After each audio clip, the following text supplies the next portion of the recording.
Evening ഡിബേറ്റിലേക്ക് സ്വാഗതം. Wayanad youth Congress വയനാട്ടിലെ ദുരിതബാധിതർക്കായി പിരിച്ച തുകയിലും തിരിമറി നടത്തുന്നു, ആ ഫണ്ട് മുക്കുന്നു. ആരോപണത്തിൽ ഏറ്റവും ഒടുവിൽ ആലപ്പുഴയിൽ നടന്ന സംസ്ഥാന യൂത്ത് കോൺഗ്രസിൻ്റെ പഠന ക്യാമ്പിലും വലിയ വിമർശനങ്ങളാണ് രാഹുൽ മാങ്കൂട്ടത്തിലടക്കമുള്ള നേതാക്കൾക്കെതിരെ ഉണ്ടായത്.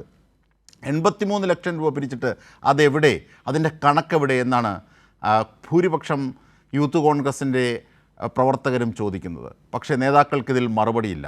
യൂത്ത് കോൺഗ്രസിൻ്റെ അക്കൗണ്ടിൽ നിന്നും പണം വകമാറ്റി എന്നാണ് ഒരു വിഭാഗം ആരോപിക്കുന്നത്. ഒരു ഉപതെരഞ്ഞെടുപ്പിന് ഉപയോഗിച്ചു എന്നും പഠന ക്യാമ്പിൽ വിമർശനമുയർന്നു. യൂത്ത് കോൺഗ്രസ് സംസ്ഥാന അധ്യക്ഷനെതിരെ പരസ്യ വിമർശനവുമായി KPCC ജനറൽ സെക്രട്ടറി അബ്ദുൽ മുത്തലിബും രംഗത്തെത്തി. അദ്ദേഹത്തിൻ്റെ ഫേസ്ബുക്ക് പോസ്റ്റും പുറത്തെത്തി. പക്ഷേ വിവാദങ്ങളെ തുടർന്ന് ആ ഫേസ്ബുക്ക് പോസ്റ്റ് മാറ്റുകയും ചെയ്തു. പക്ഷേ അതിൻ്റെ കൃത്യമായ വിവരങ്ങളും ആ ഫേസ്ബുക്ക് പോസ്റ്റിൻ്റെ ചിത്രം അടക്കം കൈരളി ന്യൂസ് വാർത്ത നൽകുകയാണ്. ആദ്യം നമുക്ക് ഈ വിഷയത്തിലെ റിപ്പോർട്ടൊന്ന് കാണാം. വയനാട് ദുരന്ത സ്ഥലത്ത് നിന്ന് യൂത്ത് കോൺഗ്രസിന്റെ സംസ്ഥാന അധ്യക്ഷൻ രാഹുൽ മാങ്കൂട്ടത്തിൽ അന്ന് നടത്തിയ പ്രഖ്യാപനം ആദ്യം കേൾക്കാം. സംസ്ഥാന യൂത്ത് കോൺഗ്രസ് കമ്മിറ്റി കൂടിയാലോചിച്ച് 30 വീടുകൾ ഈ ഉരുൾപൊട്ടലിൽ വീട് നഷ്ടമായവർക്ക് ആദ്യഘട്ടമായി 30 വീടുകൾ യൂത്ത് കോൺഗ്രസ് സംസ്ഥാന കമ്മിറ്റി നിർമ്മിച്ചു നൽകുവാൻ തീരുമാനിക്കുകയാണ്. അത് സമയബന്ധിതമായി തന്നെ പൂർത്തീകരിക്കുവാനായിട്ടുള്ള ശ്രമങ്ങളുമായിട്ടാണ് നമ്മൾ മുന്നോട്ട് പോകുന്നത്.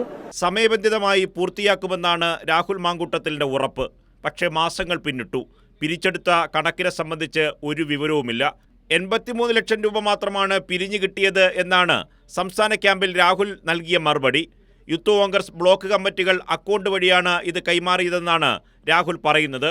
എന്നാൽ യൂത്ത് കോൺഗ്രസിന്റെ അക്കൗണ്ടിൽ നിന്നും പണം വകമാറ്റിയെന്നാണ് ഒരു വിഭാഗം നേതാക്കൾ ആരോപിക്കുന്നത്. ഇത്തരം ചോദ്യങ്ങൾക്ക് രാഹുൽ ക്യാമ്പിൽ മറുപടി നൽകിയില്ല. അതേസമയം വിഷയത്തിൽ വലിയ വിമർശനമാണ് പാർട്ടിയിലും യൂത്ത് കോൺഗ്രസിലും ഉയരുന്നത്. യൂത്ത് കോൺഗ്രസ് സംസ്ഥാന അധ്യക്ഷനെതിരെ പരസ്യ വിമർശനവുമായി KPCC ജനറൽ സെക്രട്ടറി അബ്ദുൽ മുത്തലിബും രംഗത്തെത്തി. അദ്ദേഹം ഫേസ്ബുക്കിലാണ് പരസ്യ പ്രതികരണം നടത്തിയത്. യൂത്ത് കോൺഗ്രസ് അധ്യക്ഷ പദവിയിലെത്താൻ സഹായിച്ചവരോട് സംസ്ഥാന ക്യാമ്പിന്റെ കാര്യം പറഞ്ഞു എന്നും അതല്ലേ നന്ദിയെന്നും അബ്ദുൽ മുത്തലിബ് ചോദിക്കുന്നു. MLA പദവി ആഗ്രഹിക്കുന്നത് ജനാധിപത്യത്തിൽ നന്ന്, എല്ലാവർക്കും ആകാനൊക്കില്ലല്ലോ. അസ്വസ്ഥത ഒന്നിനും ഭൂഷണമല്ലെന്നും KPCC ജനറൽ സെക്രട്ടറി അബ്ദുൽ മുത്തലിബിന്റെ പോസ്റ്റിൽ പറയുന്നു. എന്നാൽ സംഭവം വിവാദമായതോടെ അബ്ദുൽ മുത്തലിബ് ഫേസ്ബുക്ക് പോസ്റ്റ് പിൻവലിച്ചിട്ടുണ്ട്. കൈരളി ന്യൂസ്, തിരുവനന്തപുരം. തീർച്ചയായും ഈ വിഷയത്തിൽ നമ്മളോടൊപ്പം പ്രതികരിക്കാനായി വി വസീഫ് DYFI നേതാവുണ്ട്. ഒപ്പം റജി കോൺഗ്രസ് അനുകൂല മാധ്യമപ്രവർത്തകനുണ്ട്. ഈ വിഷയത്തിൽ ആദ്യം ഈ റിപ്പോർട്ട് പുറത്തെത്തിച്ച ഞങ്ങളുടെ പ്രതിനിധി നിർഭൻ ചക്രവർത്തിയിലേക്ക് കൂടിയൊന്ന് പോവുകയാണ്. Nirbhan, Abdul മുത്തലിബിൻ്റെ Facebook post പുറത്തെത്തുന്നു. മാത്രമല്ല ആലപ്പുഴയിൽ നടന്ന പഠന ക്യാമ്പിൽ വലിയ വിമർശനങ്ങൾ ഉയരുന്നു. അബ്ദുൽ മുത്തലിബ് മാത്രമല്ല, ശാസ്താംകോട്ടയിൽ ലോജു ശാസ്താംകോട്ട എന്ന യൂത്ത് കോൺഗ്രസിൻ്റെ ജില്ലാതല നേതാവും ഇത്തരത്തിൽ പോസ്റ്റ് ഇട്ടിട്ടുണ്ട്. വലിയ തർക്കമാണ്. മാത്രമല്ല ഇതിൽ യൂത്ത് കോൺഗ്രസ്സുകാരും പ്രതികരിക്കാൻ പോകരുത് എന്ന് രാഹുൽ മാങ്കൂട്ടത്തിൻ്റെ തിട്ടൂരമുണ്ട് എന്നാണ് ഏറ്റവും ഒടുവിൽ അറിയാനാകുന്നത്. കാരണം പലരെയും നമ്മൾ ബന്ധപ്പെട്ടുവെങ്കിലും അവരാരും ചർച്ചയ്ക്ക് വരാൻ തയ്യാറായില്ല. ആ കാര്യം കൂടി ഞാൻ ഇവിടെ അവതരിപ്പിക്കുകയാണ്. തീർച്ചയായും നിർഭൻ, ഇതിൻ്റെ വിശദാംശങ്ങളിലേക്ക് ആ ഘട്ടത്തിലൊന്ന് പോകുമ്പോൾ അജിംഷാദ്, ഈ യൂത്ത് കോൺഗ്രസിൻ്റെ ഈ പറയുന്ന ക്യാമ്പിനെ സംബന്ധിച്ചിട്ടുള്ള ആഭ്യന്തരമായി പലതരത്തിലെ വിമർശനങ്ങളുണ്ട്. അതിൻ്റെ ക്യാമ്പിൻ്റെ നടത്തിപ്പ് സംബന്ധിച്ച്, ചുമതലകളെ സംബന്ധിച്ച് അവിടെ രാഷ്ട്രീയ പ്രമേയം ചർച്ച ചെയ്തില്ല. അതൊക്കെ അവരുടെ ആഭ്യന്തര വിഷയമാണ്. പക്ഷേ ഇതിലെ ഏറ്റവും ഗൗരവതരമായ വിഷയം എന്ന് പറയുന്നത് വയനാട് ദുരന്തവുമായി ബന്ധപ്പെട്ട് കേരളത്തിലെ കോൺഗ്രസിൻ്റെ യുവജന പ്രസ്ഥാനമായ പോഷക സംഘടനയായ യൂത്ത് കോൺഗ്രസ് പറഞ്ഞ ദുരന്ത ഭൂമിയിൽ പോയി നിന്ന് യൂത്ത് കോൺഗ്രസിൻ്റെ സംസ്ഥാന പ്രസിഡൻ്റായിട്ടുള്ള രാഹുൽ മാങ്കൂട്ടത്തിൽ ഒരു പ്രഖ്യാപനം നടത്തുന്നു. അത് 3 കാര്യങ്ങൾ അദ്ദേഹം നടത്തിയിട്ടുണ്ട്. ഒന്ന്, ഏറ്റവും പ്രധാനപ്പെട്ട പ്രഖ്യാപനം എന്ന് പറയുന്നത് 30 വീടുകൾ വച്ച് നൽകും. അത് യൂത്ത് കോൺഗ്രസ് സംസ്ഥാന കമ്മിറ്റി എടുത്ത തീരുമാനമാണ്. മാത്രമല്ല അത് സമയബന്ധിതമായി പൂർത്തിയാക്കുമെന്ന് അവിടെ വെച്ച് തന്നെ, ഈ ദുരന്ത ഭൂമിയിൽ വെച്ച് തന്നെ യൂത്ത് കോൺഗ്രസിൻ്റെ സംസ്ഥാന പ്രസിഡന്റ് പറയുന്നുണ്ട്. മറ്റ് 50 വീടുകൾ താൽക്കാലികമായി താമസിക്കാനുള്ള വീടുകളുടെ സൗകര്യം ചെയ്തു കൊടുക്കും. അവിടെ തുടർന്ന് പഠിക്കാനുള്ള വിദ്യാർത്ഥികൾക്ക് പ്രാഥമിക വിദ്യാഭ്യാസം മുതൽ അവർക്ക് പ്രൊഫഷണൽ കോഴ്സ്, ഇനിയിപ്പം MBBS പഠിക്കാൻ പോവുകയാണെങ്കിൽ അതിൻ്റെ ചിലവ് കൂടി യൂത്ത് കോൺഗ്രസിൻ്റെ സംസ്ഥാന നേതൃത്വം നോക്കുമെന്നാണ് പറഞ്ഞത്. ആ 2 കാര്യവും നടന്നില്ല. അത് പറയേണ്ടത് യൂത്ത് കോൺഗ്രസിൻ്റെ സംസ്ഥാന നേതൃത്വമാണ്. അടുത്ത ഏറ്റവും പ്രധാനപ്പെട്ട കാര്യം, പൈസ പിരിച്ചെടുത്തു. ബ്ലോക്ക് കമ്മിറ്റികൾ വഴി വ്യാപകമായി സംസ്ഥാനത്ത് ആഹ്വാനം ചെയ്ത പ്രകാരം സാമ്പത്തികമായി പണം പിരിക്കാൻ തീരുമാനിച്ചു. പണം 83 ലക്ഷം രൂപ മാത്രമേ അവരുടെ അക്കൗണ്ടിലേക്ക് SBIയുടെ അക്കൗണ്ട് വഴി വന്നിട്ടുള്ളൂ എന്നതാണ് യൂത്ത് കോൺഗ്രസിൻ്റെ സംസ്ഥാന പ്രസിഡന്റ് പറഞ്ഞത്. അത്രേ പറഞ്ഞുള്ളൂ. അത് സംബന്ധിച്ച് എന്തുകൊണ്ടാണ് ബാക്കി തുക വരാത്തത്? ഫണ്ട് വകമാറ്റിയതാണോ?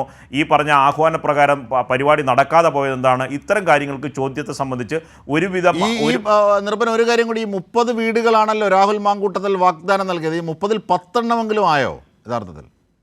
30-ൽ 10 അല്ല, ഇത് ഈ പറഞ്ഞ അതിൻ്റെ ആ പ്രവർത്തനങ്ങളുടെ പ്രാഥമിക ഘട്ടം പോലും ആയില്ല. നമ്മൾ ഇത് യൂത്ത് കോൺഗ്രസിനെ സംബന്ധിച്ച് പറയുമ്പോൾ ഒരു കണക്കിന് നമുക്ക് സീരിയസ് ആയിട്ട് രാഷ്ട്രീയം പറയാതെ കുറച്ചുകൂടി ഈ മറ്റു കാര്യങ്ങൾ കൂടി പറയേണ്ടി വരും. അജിംഷാദ് ഇങ്ങനെ ഇടയ്ക്ക് കയറി ചോദിച്ചുകൊണ്ടാണ്. കാരണം യൂത്ത് കോൺഗ്രസിനെ സംബന്ധിച്ച് എന്തെല്ലാം പ്രഖ്യാപനങ്ങൾ കോൺഗ്രസ് യൂത്ത് കോൺഗ്രസ്സൊക്കെ നടത്തി. അവരുടെ സംസ്ഥാന കമ്മിറ്റി ഓഫീസ് നിർമ്മാണവുമായി ബന്ധപ്പെട്ട് തന്നെ വിശ്വനാഥിൻ്റെ കാലത്ത് ആരംഭിച്ചതാണ് സംസ്ഥാന കമ്മിറ്റി ഓഫീസ് നിർമ്മിക്കുന്നതിന് വേണ്ടി. അത് കഴിഞ്ഞതിന് ശേഷം പുതിയ ഭാരവാഹി വന്നപ്പോൾ തിരുവനന്തപുരത്ത് ഒരു സ്ഥലത്ത് വസ്തു വാങ്ങിയിട്ടു. അത് പിന്നെ ഫിനാൻസ് എടുത്താണ് ചെയ്തത്. അത് പലിശയായി തീർന്ന അവസാനം ആ പണം തിരിച്ചടയ്ക്കാനാകാതെ ആയി. അങ്ങനെ യൂത്ത് കോൺഗ്രസിൻ്റെ ആഭ്യന്തരമായി കാര്യങ്ങൾ പറഞ്ഞാൽ ഒത്തിരി കാര്യങ്ങൾ പറയേണ്ടത്. ഇത് ജനങ്ങളെ കൂടി ബാധിക്കുന്ന കാര്യമായതുകൊണ്ടാണ് അജിംഷാദ് ഇത്ര വളരെ ഗൗരവമായി നമ്മൾ ഈ വാർത്ത എടുക്കാൻ കാരണം ദുരന്ത ഭൂമിയിൽ വയനാട് ദുരന്തത്തിൽ അവിടുത്തെ അശരണരായ ജനങ്ങളെ സംരക്ഷിക്കുന്നതിന് വേണ്ടി വിവിധ സംഘടനകൾ രംഗത്ത് വന്നു. DYFIയുടെ സംസ്ഥാന ഭാരവാഹി വസീഫ് തന്നെ ഇവിടെ ഉണ്ടല്ലോ. അവർ ആ ഭാഗത്തെ സംബന്ധിച്ച് പറയും. അവർ ആക്രി പറക്കി വിട്ടും മത്സ്യം വിറ്റും ചായ അടിച്ചും ഒക്കെ തന്നെ ഉണ്ടാക്കി 20 കോടി രൂപ അവർ പ്രഖ്യാപിച്ചതിനെക്കാട്ടി 100 വീടാണ് അവർ വച്ച് നൽകാൻ പോകുന്നത്. അവൻ്റെ പ്രാഥമികമായി 20 വീടുകളുടെ നിർമ്മാണത്തിലേക്ക് കടന്നു കഴിഞ്ഞു. പക്ഷേ ഈ ഘട്ടത്തിൽ പോലും യൂത്ത് കോൺഗ്രസിന്റെ സംസ്ഥാന തീർച്ചയായും ഞാൻ തിരിച്ചെത്താം. ശ്രീ നിർഭൻ ദയവായി തുടരൂ. ഇപ്പോൾ ശ്രീ വസീഫ് DYFI നേതാവ് കൂടി ചേരുകയാണ്. ശ്രീ വസീഫ്, DYFIയും ഇത്തരത്തിലൊരു പ്രഖ്യാപനം നടത്തിയിരുന്നു. അതിൽ നിങ്ങൾ പ്രഖ്യാപിച്ചതിനേക്കാൾ കൂടുതൽ വീടുകളാണ് നിങ്ങൾ നൽകിയത്, അല്ലെങ്കിൽ അതിനുള്ള തുകയാണ് നൽകിയത്. അത് വലിയ ആഘോഷപൂർവ്വം മീൻസ് വലിയ പരിപാടിയായി പരസ്യമായി നൽകുകയും ചെയ്തു മുഖ്യമന്ത്രിക്ക്. നിങ്ങൾ എത്ര വീടായിരുന്നു പ്രഖ്യാപിച്ചത്? അതിൽ എത്ര വീടാണ് നിങ്ങൾ യഥാർത്ഥത്തിൽ പിരിച്ച് നൽകിയത്, കൊടുത്തത്? ആക്രി ചലഞ്ചും ബിരിയാണി ചലഞ്ചിലൂടെയും ഒക്കെ അത് പറഞ്ഞു തുടങ്ങാം വസീഫ്. അജിംസ്, ഞങ്ങൾ നേരത്തെ നിങ്ങൾക്കറിയാം ഈ കോവിഡിൻ്റെ സമയത്ത് കേരളത്തിലെ മുഖ്യമന്ത്രിയുടെ ആഹ്വാനപ്രകാരം മുഖ്യമന്ത്രിയുടെ ദുരിതാശ്വാസ നിധിയിലേക്ക് ഏകദേശം 12 കോടി രൂപ ഇതേ രീതിയിൽ സമാനമായ ആക്രി പെറുക്കി മറ്റ് രീതിയിലൊക്കെ പണം കണ്ടെത്തി ഞങ്ങളുടെ പ്രവർത്തകരുടെ എല്ലാ വിഹിതവും ഒക്കെ ചേർത്ത് 12 കോടി രൂപ സംഭാവന ചെയ്തവരാണ് DYFI. ഇവിടെ ചൂരൽമല മുണ്ടക്കൈ ദുരന്തമുണ്ടായ സമയത്ത്, വലിയ അപകടമുണ്ടായ സമയത്ത് ഞങ്ങളെല്ലാം രക്ഷാപ്രവർത്തനത്തിലാണ്. നിങ്ങൾക്കറിയാം ദുരന്തത്തിൻ്റെ വ്യാപ്തി നമുക്ക് അന്ന് അറിയില്ല, എത്രത്തോളം ഉണ്ട് എന്നുള്ളത് അന്ന് തിട്ടപ്പെടുത്തിയിട്ടില്ല. അതിലേക്ക് എത്തുന്നില്ല. എത്ര പേര് മരിച്ചു ഒന്നും വന്നിട്ടില്ല. കൃത്യമായ കണക്കുകളൊന്നും നമുക്ക് വന്നുകൊണ്ടേയിരിക്കുന്ന സമയമാണ്. എത്ര വീടുകൾ നഷ്ടപ്പെട്ടു എന്നുള്ളത് നമുക്കറിയില്ല. തൊട്ടടുത്ത ദിവസം തന്നെ ഞങ്ങൾ വയനാട്, കോഴിക്കോട്ടെ കുറച്ച് വളണ്ടിയേഴ്സ്, കണ്ണൂരിലെ കുറച്ച് വളണ്ടിയേഴ്സ്, യൂത്ത് ബ്രിഗേഡിൻ്റെ പ്രവർത്തകർ എല്ലാം വയനാട് കേന്ദ്രീകരിക്കുകയാണ്. ബാക്കി സംസ്ഥാനത്തുള്ള പ്രവർത്തകരാകെ ഞങ്ങളുടെ സഖാക്കൾ വയനാട്ടിലേക്ക് വരണോ, ഞങ്ങൾ എന്ത് ചെയ്യണം എന്നുള്ള ഒരു ചോദ്യമുണ്ട് ഞങ്ങളൊരു സംഘടനാപരമായിട്ട്. ആ സമയത്ത് ഞങ്ങൾ ആലോചിച്ചു, വയനാടിന് എന്ത് തന്നെയായാലും നമുക്ക് കുറച്ച് വീടുണ്ടാക്കി കൊടുക്കണം. അപ്പം ഞങ്ങൾക്കറിയില്ല, ഇതിൻ്റെ രീതിയൊന്നും അന്ന് പ്രഖ്യാപിച്ചിട്ടില്ല, എത്ര വീട് പോയിട്ടുണ്ട് എന്നുള്ളൊരു കണക്കും ഞങ്ങളുടെ മുമ്പിലില്ല. ഞങ്ങളന്ന് ഓൺലൈനായി ഒരു യോഗം ചേർന്ന് ഞങ്ങൾ അന്ന് ആദ്യഘട്ടം ഇത് വേണ്ടി വരും എന്നുള്ള നിലക്ക് ഞങ്ങൾ ഒരു 25 വീട് ഞങ്ങൾക്ക് കൊടുക്കാൻ പറ്റും എന്നിട്ടൊരു ആലോചന നടത്തി. 25-ൽ കുറയാത്ത വീട് നിർമ്മിച്ച് കൊടുക്കാൻ പറ്റും എന്നുള്ള ഒരു കാഴ്ചയിൽ ഞങ്ങൾ എത്തി. കാരണം വയനാടാണ്. ഇത് സാധാരണ നമ്മൾ ലൈഫിൽ വീടുണ്ടാക്കി കൊടുക്കുന്നത് പോലെ അല്ല ഗവൺമെൻറ് ആലോചിക്കുക എന്നൊക്കെ ആദ്യം തന്നെ നമുക്കറിയാം. കുറച്ച് പണം അധികം വേണ്ടി വരും. കാരണം ആ ഒരു ജീവിത നിലവാരത്തിൽ ജീവിച്ചവരാണ്. പിന്നെ വയനാടിൻ്റെ ആ സുരക്ഷാ പ്രശ്നമൊക്കെ ഉണ്ട്. അവിടുത്തെ ഇനിയും ഒരു അപകടം ഉണ്ടായാൽ അപകടം സംഭവിക്കാത്ത തരത്തിലുള്ള വീടുണ്ടാക്കേണ്ടതുണ്ട്. അപ്പോൾ അതിൻ്റെയൊക്കെ ഫൗണ്ടേഷനൊക്കെ കുറച്ച് എക്സ്പെൻസീവ് ആകും എന്നൊക്കെ നമുക്കറിയാം. ഏകദേശം കുറച്ച് പണം ചിലവ് വരും. അതുകൊണ്ട് തന്നെ 25-ൽ കുറയാത്ത വീട് ഞങ്ങൾ ആദ്യം തന്നെ പ്രഖ്യാപിക്കുക. ഞങ്ങളുടെ ആ പ്രഖ്യാപനം കഴിഞ്ഞ് ഞങ്ങൾ കേരളത്തിലുടനീളം അതിൻ്റെ പ്രവർത്തനത്തിലേക്ക് ഞങ്ങളുടെ സഖാക്കൾ പോയി. വയനാട് ചുരം ഞങ്ങൾ ഇറങ്ങിയതിന് ശേഷം ഞങ്ങളും ഈ പ്രവർത്തനത്തിൽ നിന്നു. ആദ്യത്തെ 1-2 മാസം തന്നെ ഞങ്ങളുടെ ഏകദേശം കേരളത്തിലെ DYFIയുടെ ഘടകങ്ങളെല്ലാം ഇത് പൂർത്തീകരിച്ചു. കുറച്ച് കമ്മിറ്റികൾ മാത്രം അവർ ശേഖരിച്ച ഉൽപ്പന്നങ്ങളും മറ്റും ഒക്കെ വിൽക്കാൻ വേണ്ടിയുള്ള സമയവും മറ്റും എടുത്തു. ഞങ്ങൾ മുഖ്യമന്ത്രിയുമായി സംസാരിച്ചു. ഞങ്ങളുടെ ഓഫർ ഞങ്ങൾ തരാൻ തയ്യാറാണ്, എത്ര രൂപ വേണ്ടി വരും എന്ന് ഞങ്ങൾ ചോദിച്ചു. അങ്ങനെ ചോദിച്ച സമയത്ത് ആദ്യഘട്ടത്തിൽ മുഖ്യമന്ത്രി പറഞ്ഞു, ഇതിനൊരു സെപ്പറേറ്റ് അക്കൗണ്ട് ഉണ്ടാക്കുന്നുണ്ട്, ആ അക്കൗണ്ടിലേക്ക് നിങ്ങൾ പണം അയച്ചാൽ മതി എന്ന് പറഞ്ഞു. ഞങ്ങൾ സഹകരിക്കാൻ തയ്യാറാണെന്ന് പറഞ്ഞു. ഞങ്ങളെ യോഗം വിളിച്ചപ്പോൾ ഞങ്ങൾ 25 വീടാണ് പ്രഖ്യാപിച്ചത്. ഞങ്ങൾ അതിനനുസരിച്ച് ആണ് കൊടുക്കാൻ പറ്റും എന്നുള്ള നിലക്ക് ആദ്യം തന്നെ 25 വീടാണെങ്കിൽ ഞങ്ങൾക്ക് തുടക്കത്തിൽ തന്നെ കൊടുക്കാൻ പറ്റുന്ന രീതിയിലെത്തി. പക്ഷെ ഞങ്ങളുടെ ഫണ്ട് വിപുലപ്പെട്ടു. ഞങ്ങളുടെ സഖാക്കൾ, പ്രവർത്തകർ എല്ലാം തെരുവിലിറങ്ങി, നിങ്ങൾ നേരത്തെ സൂചിപ്പിച്ചതുപോലെ ആക്രി പെറുക്കി, ചായ വിറ്റു, കല്ല് ചുമന്നു, കല്യാണത്തിന് നീക്കിവെച്ച പണം സംഭാവന ചെയ്തു. അങ്ങനെ കേരളമാകെ DYFIയുടെ സഖാക്കൾ, പ്രവർത്തകർ ഒന്നിച്ചിറങ്ങിക്കഴിഞ്ഞപ്പോൾ ഞങ്ങൾക്ക് സ്വരൂപിക്കാൻ സാധിച്ചത് 20 കോടി രൂപയാണ്. അതായത് 25 വീട് പ്രഖ്യാപിച്ച ഞങ്ങൾക്ക് 100 വീട് നിർമ്മിച്ചു നൽകാൻ ആവശ്യമായ പണം ഈ നാട്ടിൽ നിന്ന് സമാഹരിക്കാൻ സാധിച്ചു എന്നുള്ളതാണ്. ഞങ്ങൾ മുഖ്യമന്ത്രിയുടെ യോഗത്തിൽ പങ്കെടുത്തു. ഞങ്ങൾ നേരത്തെ പറഞ്ഞതുപോലെ കേരള ഗവൺമെൻറ്റുമായി സഹകരിച്ച് ഞങ്ങൾ വീട് നിർമ്മിച്ചു കൊടുക്കും എന്നാണ് പറഞ്ഞത്. മുഖ്യമന്ത്രിയുടെ ഓഫീസിൽ നിന്ന് വിളിച്ചു, ഞങ്ങൾ പോയി പങ്കെടുത്തു. യോഗത്തിന് ശേഷം ഞങ്ങൾ പറഞ്ഞു, ഞങ്ങളിതാ 25 വീടല്ല 100 വീടിനുള്ള പണം തരാം. മുഖ്യമന്ത്രിയുടെ ഓഫീസിൽ നിന്ന് അറിയിച്ചത് പ്രകാരം 20 ലക്ഷം രൂപയാണ് ഒരു വീടിന് ഒരു സ്പോൺസർ കൊടുക്കേണ്ടത്. അങ്ങനെ ഞങ്ങൾ 20 കോടി രൂപ ആ പ്രത്യേക അക്കൗണ്ടിലേക്ക് ട്രാൻസ്ഫർ ചെയ്തിട്ട് അഭിമാനബോധത്തോടു കൂടിയാണ് ഞങ്ങൾ ഈ ചർച്ചയിലൊക്കെ പങ്കെടുക്കുന്നത്. വലിയ അഭിമാനത്തോടു കൂടിയാണ് കേരളത്തിലെ DYFI പ്രവർത്തകർ ഈ പ്രവർത്തനത്തെ ആകെ കാണുന്നത്. ഈ ഘട്ടത്തിലാണ് ഏറ്റവും പ്രധാനപ്പെട്ട ഒരു വസ്തുത താങ്കൾ മനസ്സിലാക്കേണ്ടത്. നിങ്ങളെ കേരളം മുഴുവൻ അഭിമാനത്തോടു കൂടി കണ്ട് യുവതയെ DYFI അംഗീകരിച്ചതാണ്, നിങ്ങളെ ആശ്രയിച്ചതാണ് നിങ്ങളുടെ ഇടപെടൽ, കക്ഷി രാഷ്ട്രീയ ഭേദമന്യേ. ആ സ്ഥാനത്താണ് എതിർവശത്തുള്ള ഒരു പാർട്ടിയുടെ യുവജന സംഘടന യൂത്ത് കോൺഗ്രസ് 30 വീടിന് പണം പിരിച്ചിട്ട് ആ പണം പോലും കണ്ടെത്താനാകാതെ പോകുന്ന അവസ്ഥയുണ്ട്. ഇതാ ഇപ്പോൾ പുതിയ ഒരു വാർത്ത കൂടി വരുന്ന, റജി കൂടി കേൾക്കണം. ഈ ഉരുൾപൊട്ടൽ ദുരന്തബാധിതരുടെ പേരിലും പണപ്പിരിവ്. എൻ്റെ അമ്മോ! അതായത് യൂത്ത് കോൺഗ്രസ് നേതാക്കൾക്കെതിരെ പരാതി, വയനാട്ടിലെ ദുരന്തബാധിതർക്ക് വീട് വെച്ച് നൽകിയില്ല, പോരാത്തതിന് ഇപ്പോൾ ഇതാ ഈ ഉരുൾപൊട്ടലിൻ്റെ പേരിൽ ലക്ഷക്കണക്കിന് പണം പിരിച്ച് ദുരുപയോഗം ചെയ്തു. യൂത്ത് കോൺഗ്രസ് പ്രസിഡന്റ് രാഹുൽ മാങ്കൂട്ടത്തിലും വൈസ് പ്രസിഡന്റ് അബിൻ വർക്കിക്കുമെതിരായി കോലഞ്ചേരി സ്വദേശി ആണ് കൊച്ചി സെൻട്രൽ പോലീസിൽ പരാതി നൽകിയിരിക്കുന്നത്. പുതിയത് കൂടി എത്തുകയാണ്. ഞാൻ വസീഫ് തിരിച്ചെത്താം. റജി, എന്താണിത്? അതായത് 30 വീടിന് പോലും. ഇതിൽ കാണേണ്ട മറ്റൊരു കാര്യമുണ്ട്. യൂത്ത് കോൺഗ്രസ് ഒരു വീടിന് പിരിച്ച തുകയിൽ ഇട്ടിരുന്ന പണം 8 ലക്ഷം രൂപയാണ്. പക്ഷെ ഒരു വീടിന് 14 ലക്ഷത്തിലധികം രൂപയാണ് DYFI വെച്ച് നൽകുന്ന വീടിന് അവർ പറഞ്ഞ ഉറപ്പ്. അത് പ്രകാരമാണ് അവർ 100 വീട്. അതാ വസീഫ് എന്തോ പറയുന്നു. വസീഫിലേക്ക്. ഒരു വീടിന് 20 ലക്ഷം രൂപ എന്നുള്ള നിലക്ക് 100 വീടിന് 20 കോടി രൂപയാണ് ഞങ്ങൾ ട്രാൻസ്ഫർ ചെയ്തത്. തീർച്ചയായും 100 വീടുകൾക്ക് 20 കോടി രൂപ. നോക്കൂ, അപ്പോൾ ആ രീതിയിലാണ്. പക്ഷേ 8 ലക്ഷമാണ് ഒരു വീടിന് യൂത്ത് കോൺഗ്രസ്. എന്നിട്ട് അതുപോലും നൽകിയില്ല. നേരത്തെ നിർഭൻ സൂചിപ്പിച്ചതുപോലെ എല്ലാ കാര്യങ്ങളിലും സ്വന്തം ഓഫീസ് കെട്ടുന്നതിന് വരെ, അല്ലെങ്കിൽ 135 ചലഞ്ച്, ഇതൊക്കെ നമ്മൾ കണ്ടതാണ്. ഇവിടൊക്കെ പൊളിഞ്ഞു വേണ്ടത്. അതിൻ്റെ തുടർച്ച ഇവിടെയും. റജി, എന്താണിത്? നോക്കൂ, നമ്മൾ ഏകപക്ഷീയമായിട്ട് ഒരു നിഗമനത്തിലേക്ക് എത്തരുത്. നമ്മൾ ഫാക്ട് കൂടി മനസ്സിലാക്കണം. ഞാൻ മനസ്സിലാക്കുന്നത്, അതായത് കോൺഗ്രസിന്റെ അനുബന്ധ സംഘടനയായ യൂത്ത് കോൺഗ്രസിനെ സംബന്ധിച്ച് അതൊരു ദേശീയ തലത്തിലുള്ള സംഘടനയാണ്. നമ്മുടെ സംസ്ഥാനത്ത് മാത്രമല്ല അത് പ്രവർത്തിക്കുന്നത്. അവരുടെ കണക്കുകൾ കൃത്യമാണ്. ആരാവശ്യപ്പെട്ടാലും നൽകുവാൻ അത് തയ്യാറാണ്. യൂത്ത് കോൺഗ്രസ് 30 വീടാണ് ഈ ദുരന്തത്തില് ഭവനം നഷ്ടപ്പെട്ടവർക്ക് കൊടുത്തോ? എത്ര വീട് കൊടുത്തു? അല്ലെങ്കിൽ എത്ര വീടിനുള്ള പ്രാരംഭം? അപ്പൊ ഞാൻ ഒരു കാര്യം ചോദിച്ചിട്ടെ, നിങ്ങൾ കേരള സർക്കാർ അവർക്ക് സ്ഥലം അനുവദിച്ചു കൊടുത്തിട്ടുണ്ടോ ഇതുവരെ? നോക്കൂ, അതിനുള്ള കണക്കുകൾ കൃത്യമാണ്. അതിന്റെ ദേശീയ നേതൃത്വം 15 വീടും സംസ്ഥാന നേതൃത്വം 15 വീടും. അത് വിടൂ. റജി, എന്റെ ചോദ്യം ഇതാണ്. അതായത് അബ്ദുൽ മുത്തലിബ് അടക്കം, KPCC general secretary Abdul Muthalib അടക്കം ഈ കാര്യത്തെക്കുറിച്ച് വിമർശിക്കുന്ന ഫേസ്ബുക്ക് പോസ്റ്റുകളുണ്ട്. പിന്നീട് അത് മുക്കിയിരിക്കാം. പിന്നീട് ലോജു ശാസ്താംകോട്ട, അതായത് കൊല്ലത്തെ യൂത്ത് കോൺഗ്രസിൻ്റെ ജില്ലാതല നേതാവ്, അവർ ഫേസ്ബുക്ക് പോസ്റ്റ് ഇട്ടു. ഇങ്ങനെ നിരവധി കാര്യങ്ങളുണ്ട്. പഠന ക്യാമ്പിൽ വലിയ വിമർശനമാണ് ഉയർന്നത്. പോകട്ടെ, ഇതൊക്കെ ആഭ്യന്തരപരമായ കാര്യമായി നിങ്ങൾ കണ്ടാൽ ഈ 30 വീടുകൾക്ക് വാഗ്ദാനം ചെയ്തതും അതിനായി പിരിച്ച 83 ലക്ഷം രൂപയും എവിടെ?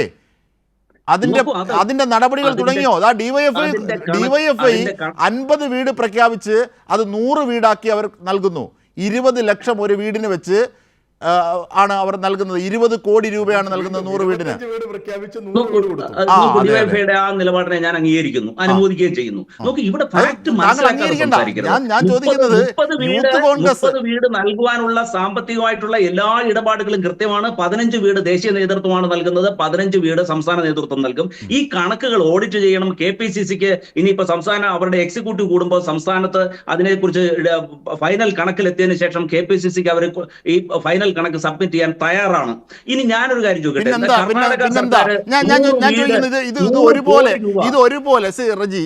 ഇത് ഒരുപോലെ ഡിവൈഎഫ്ഐയും ഒരേ സമയത്താണല്ലോ ഈ ദുരന്തം ഉണ്ടാകുന്നത്. അതിനുശേഷം ഡിവൈഎഫ്ഐ പിരിച്ച് അവർ കൃത്യമായി ആ പണം കൊടുത്തു, 20 കോടി രൂപ കൊടുത്തു.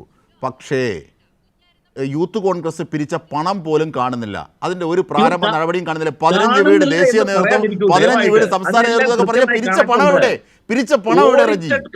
ഓഡിറ്റ് കണക്ക് അവരുടെ പക്കലുണ്ട്. അവരത് KPCC അതുകൊണ്ടാണോ ഫേസ്ബുക്ക് പോസ്റ്റുകൾ വരുന്നത്? നേതാക്കളുടെ ഫേസ്ബുക്ക് പോസ്റ്റുകൾ വരുന്നത് അതുകൊണ്ടാണോ? 15 വീടുകൾ സംസ്ഥാനത്തെ യൂത്ത് കോൺഗ്രസും 15 വീട് ദേശീയ നേതൃത്വവുമാണ് നൽകാമെന്ന് ഏറ്റിട്ടുള്ളത്. അത് നൽകും. നിങ്ങൾ നോക്കൂ, ഈ മാസം ഒരു വർഷം തികയുവാണ്.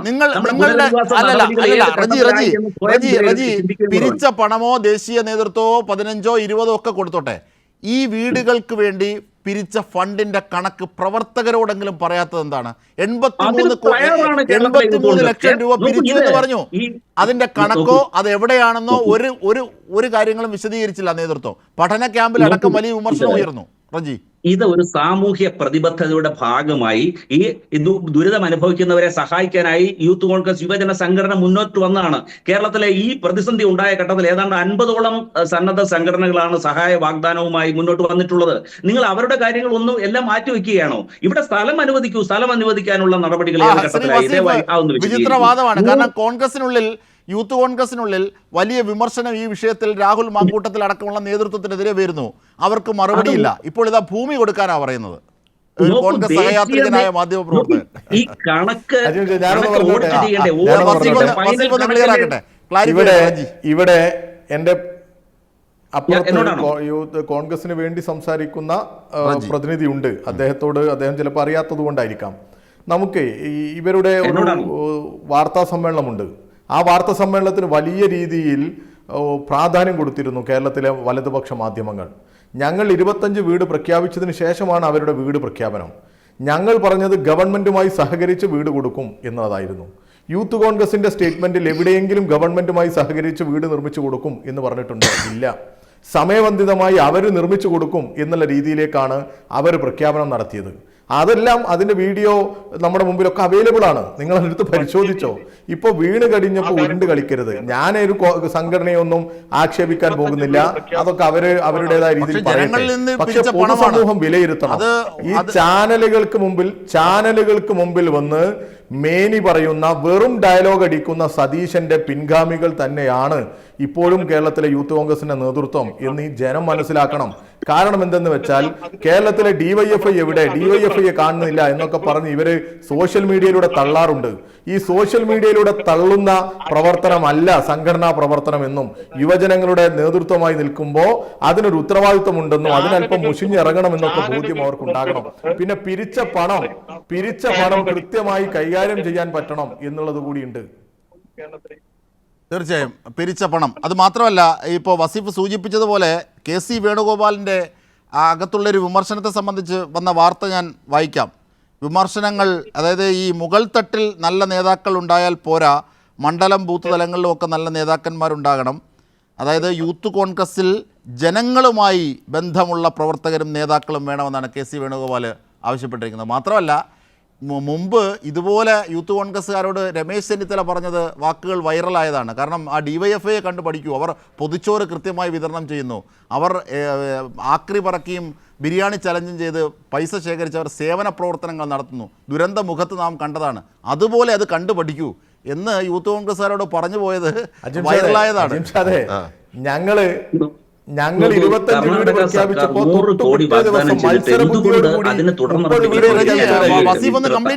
പ്രതീക്ഷയോടുകൂടി കാത്തിരുന്നതാണ്. 25 വീട് ഞങ്ങൾ ആദ്യം പ്രഖ്യാപിച്ചു. ഞങ്ങൾ 25 വീട് പ്രഖ്യാപിച്ചപ്പോൾ അതിന് തുടർന്ന് തൊട്ടടുത്ത ദിവസം യൂത്ത് കോൺഗ്രസ്സുകാർ 30 വീട് പ്രഖ്യാപിച്ചു. ഞങ്ങളുടെ പ്രഖ്യാപനത്തെക്കാൾ കേരളത്തിലെ മാധ്യമങ്ങൾ ഏറ്റെടുത്ത പ്രഖ്യാപനമാണ് ഈ കോൺഗ്രസിന്റെ പ്രഖ്യാപനം, യൂത്ത് കോൺഗ്രസിന്റെ പ്രഖ്യാപനം. എന്നിട്ട് അവര് ഇപ്പോ ഉരുണ്ട് കളിക്കുക 15 വീട് കേന്ദ്രം 15 വീട് സംസ്ഥാനം എന്നൊക്കെ. അത് അവരാരോ കൊടുക്കട്ടെ. ഇതൊക്കെ എന്നെ കേൾക്കുന്ന യൂത്ത് കോൺഗ്രസിന്റെ പ്രവർത്തകരുണ്ടെങ്കിൽ അവരിത് മനസ്സിലാക്കും യൂത്ത് കോൺഗ്രസ് എന്താണ് എന്ന്. ഇപ്പോ ഇന്ന് ജൂലൈ മാസം 1-ാം തീയതിയാണ്. ഇന്നലെ ജൂൺ മാസം 30-ാം തീയതിയാ ഇതുപോലെ മറ്റൊരു വാഗ്ദാനം വയനാട് കേന്ദ്രീകരിച്ചുകൊണ്ട് തന്നെ കോൺഗ്രസ് നടത്തിയിരുന്നു. ഈ VD സതീശൻ ഉൾപ്പെടെയുള്ളവർ നടത്തിയിരുന്നു. അത് വിജയൻ എന്ന് പറയുന്ന ഇവരുടെ DCCയുടെ ട്രഷററുടെ മരണത്തെ തുടർന്നുണ്ടായ ബാധ്യതയുണ്ട്. അവിടുത്തെ നേതാക്കന്മാർ അദ്ദേഹത്തെ പറ്റിച്ചതുമായി ബന്ധപ്പെട്ട വിഷയമുണ്ട്. അതിന്റെ പണം ഇവർ കൊടുത്തോ? അദ്ദേഹത്തിന്റെ ബാധ്യത തീർക്കുമെന്ന് പറഞ്ഞ ദിവസമായിരുന്നു ഇന്നലെ. അത് തീർത്തോ? തീർത്തില്ല. ഈ കോൺഗ്രസും യൂത്ത് കോൺഗ്രസും എന്നൊക്കെ പറഞ്ഞാൽ ജനങ്ങളെ വഞ്ചിക്കുന്ന, കബളിപ്പിക്കുന്ന ഒരു തട്ടിക്കൂട്ട് സംഘടനയാണ് എന്നുള്ളതൊക്കെ ഈ നാട്ടിലെ ജനങ്ങൾക്കറിയാം. ചില മാധ്യമങ്ങൾ എത്ര വലിപ്പം വെപ്പിച്ചു കൊടുക്കാൻ ശ്രമിച്ചാലും, എത്ര ഊതി വീർപ്പിക്കാൻ ശ്രമിച്ചാലും ഇവരെല്ലാം കുമിളകൾ കണക്കെ പൊട്ടിത്തെറിക്കും എന്നുള്ളത് ഈ നാടിന് നന്നായിട്ടറിയാം. കോൺഗ്രസിൽ ഇനിയെങ്കിലും വിശ്വാസമുള്ള സാധാരണ പ്രവർത്തകരുണ്ടെങ്കിൽ ഈ നുണ പറയുന്ന ആളുകളെ പറ്റിക്കുന്ന ഈ നേതൃത്വത്തിനെതിരെ ശക്തമായ രീതിയിൽ പ്രതികരിക്കണം എന്ന് തന്നെയാണ് എനിക്കിവിടെ പറയാനുള്ളത്. തീർച്ചയായും റജി, അങ്ങനെ ഒരു സ്വയം വിമർശനത്തിൽ മാറണം അവർ. അത് KC വേണുഗോപാലിനും രമേശ് ചെന്നിത്തലയ്ക്കും ബോധ്യമുണ്ട്. നിങ്ങളെപ്പോലുള്ളവർക്ക് എന്താ ബോധ്യമില്ലാത്തത്? ഈ യൂത്ത് കോൺഗ്രസിനെ വിമർശിക്കുമ്പോൾ ഞാൻ എന്റെ ചോദ്യത്തിന് മറുപടി ദയവായി പറയും. ഈ 100 കോടി രൂപ കോൺഗ്രസ് ഭരിക്കുന്ന കർണാടക സർക്കാർ അവിടെ വീട് നിർമ്മിച്ചു നൽകുവാൻ വാഗ്ദാനം നൽകിയിട്ട് എന്തുകൊണ്ട് അത് സ്വീകരിക്കാൻ തുടർ നടപടി നമ്മുടെ സർക്കാർ സ്വീകരിക്കുന്നില്ല? യൂത്ത് കോൺഗ്രസിന്റെ കാര്യം പറയൂ. സർക്കാർ തലങ്ങളിലുള്ളതൊക്കെ അതിനെ പാർട്ടിയുമായി ബന്ധപ്പെടുത്തി പറയേണ്ടതില്ലല്ലോ. നമുക്ക് യൂത്ത് കോൺഗ്രസ്, അതായത് ഇത്രയേ ഉള്ളൂ. സിമ്പിൾ റജി. 50 വീടുകൾ പ്രഖ്യാപിച്ചവർ 100 വീടിന്റെ പണം പിരിച്ചത് നൽകി, സർക്കാരിന് മുഖ്യമന്ത്രിക്ക് നൽകി. അത് ലഭിച്ചു എന്ന് അവർ പറഞ്ഞു. അത് പരസ്യമായി വേദിയിലാണ് നടന്നത്. പക്ഷെ 30 വീട് പറഞ്ഞവർ പിരിച്ച പണം പോലും കാണാനില്ല. ഇതാണ് വസ്തുത. അതിനുത്തരം പറയൂ റജി. ഞാൻ മനസ്സിലാക്കുന്നത് യൂത്ത് കോൺഗ്രസിനെ സംബന്ധിച്ച് ഇക്കാര്യത്തിൽ ഒരു തരത്തിലുള്ള ആംബിഗ്വിറ്റിയും ഇല്ല. ഒരു തരത്തിലുള്ള അവരതിന് അങ്ങേയറ്റം വ്യക്തതയാണ്. അവരതിന് കണക്ക് ഓഡിറ്റ് നടത്തുന്നു. അവർ സംസ്ഥാന നേതൃത്വത്തിന് ഉടനടി അതിന്റെ കണക്ക് നൽകും. ആ വീട് നിർമ്മിച്ചു നൽകുകയും ചെയ്യും. പക്ഷെ അവർ വീട് നിർമ്മിക്കുവാനുള്ള സ്ഥലം നിങ്ങൾ എന്തുകൊണ്ട് അതിന് അലോട്ട് ചെയ്യുന്നില്ല? യഥാർത്ഥത്തിൽ അത് തെറ്റാണ്. വീട് നിർമ്മിച്ചു നൽകാനുള്ള സ്ഥലം നൽകിയില്ല എന്ന വാദം തെറ്റാണ്. റജി, എന്തെങ്കിലും പറയരുത് വസ്തുതാവിരുദ്ധമായി. അവർ സർക്കാർ അടക്കം സർക്കാർ നിർമ്മിക്കുന്നു. ഇവർക്ക് വീട് വെച്ച് നൽകാനുള്ള സമ്മതി അറിയിച്ചാലേ വസ്തു നൽകാനാകൂ. പറയൂ വസീഫ്.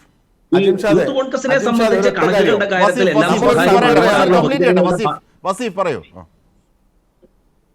ഞാനൊരു കാര്യം പറഞ്ഞോട്ടെ. നമ്മളൊരു സംഘടനയാണല്ലോ. ഞങ്ങൾ 25 വീട് പ്രഖ്യാപിക്കുന്ന സമയത്ത് ഞങ്ങൾ കരുതിയിരുന്നത് ഗവൺമെന്റ് ഭൂമി തന്നാലും തന്നില്ലെങ്കിലും ഞങ്ങൾക്ക് വീട് നിർമ്മിച്ചു കൊടുക്കാൻ പറ്റുന്ന തരത്തിലേക്കുള്ള ഫണ്ട് സമാഹരിക്കണം എന്നുള്ളതാണ്. ഇവരും അതുപോലെ തന്നെ കരുതിയിട്ട് അവർ പ്രഖ്യാപനം നടത്തിയത്. അവർ ഭൂമി ഏറ്റെടുത്ത് അവർ തന്നെ ഭൂമി കണ്ടെത്തി വീട് നിർമ്മിച്ചു കൊടുക്കാം എന്നുള്ള രീതിയിൽ അവരുടെ തള്ളലുണ്ടായിരുന്നത്. നിങ്ങളൊന്ന് എടുത്ത് കേട്ടു നോക്ക്.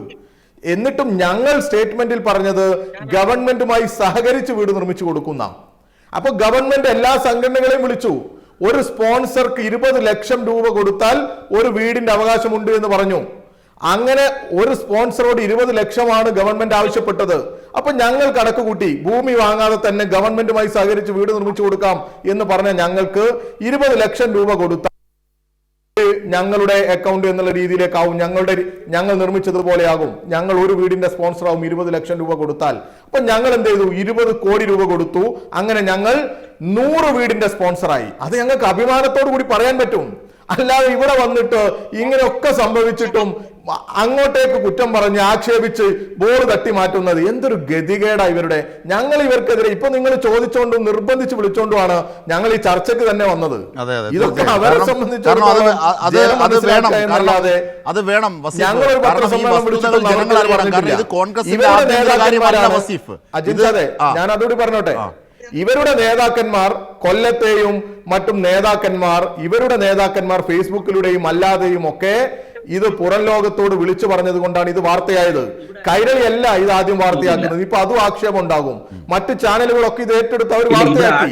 ഇത്രയും ദിവസമായിട്ട് ഇവർ പിരിച്ചതിന്റെ ഇവർ പിരിച്ചതിന്റെ ഒരു ഡീറ്റെയിലോ ഒരു കണക്കോ ഒന്നുമില്ല. എന്നിട്ട് ഇപ്പൊ പറയാ എന്തൊരു വിരോധാഭാസമാണ്. കേന്ദ്ര നേതൃത്വമാണ് 15 വീട് കൊടുക്കാന്ന്. അങ്ങനെ കേന്ദ്ര നേതൃത്വം കൊടുക്കുന്ന 15 വീടിന് എന്തിനാ സംസ്ഥാന പ്രസിഡന്റ് വന്ന് തള്ളിയത്? അത് കേന്ദ്ര നേതാവല്ലേ തള്ളേണ്ടത്?